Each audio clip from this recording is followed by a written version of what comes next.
Қарғыс атқан келіншек. Бұл оқиға мен келін болып түскен ауылда болған еді. Ата-енем Нәзипа қайтыс болды дегенді естіп, жарықтық неше жыл жатты. Қуатбай марқұм қай жылы қайтып еді? Пәлі 20 жыл өтіп кетіпті ғой десіп жатты. Ол кісі кім еді? Деген сауалыма енем мына әңгімені жырдай қылып айтып берген еді. Ауыл шетінде тұратын Қуатбай қария қарттығына қарамастан таяғына сүйеніп, күн сайын құдыққа мал суаруға өзі келетін көрінеді. Қария құдықтан суды қауғамен тартып, науаны асықпай толтырып, содан соң барып малын айдап әкелетін көрінеді. Күндердің күнінде Қуатбай қарт айналып келгенше науадағы су жылан жалағандай болып, қарияға тізелері дірілдеп, күшін сарқып, қайтадан қырық рет үйіліп бүгіліп су тартуға тура келген көрінеді. Және бұл құбылыс күн сайын айнымай қайталана берсе керек.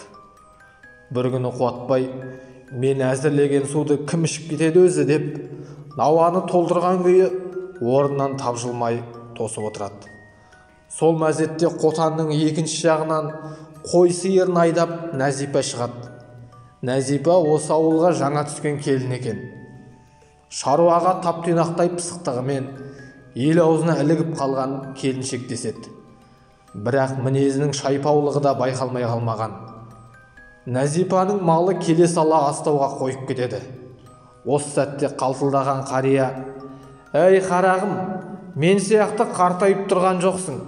Менің осыншама қиындықпен алған суым мен малыңды суарғаның не? Менің малым ішіп алған соң келсең де болмай ма?» дейді. «Әрі кет, сақалың дұрайын қақпас», депті Нәзипа сонда шімірікпестен.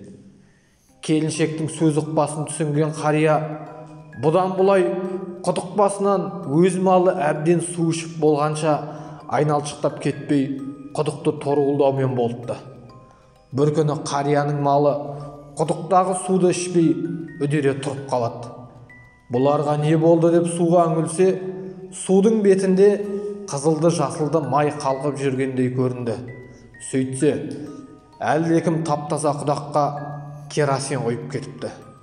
Кімнен келген озбырлық екені белгілі.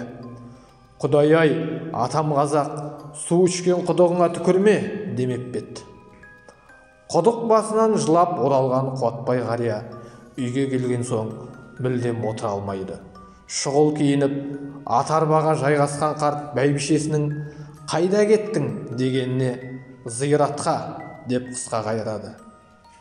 Ата-бабаларының қорымына келіп, тым ұзақ күбірлеген ақсақал: «Сақалыма тиіскен пәлекетті өздеріңе тапсырдым» деп дұғасын аяқтайды.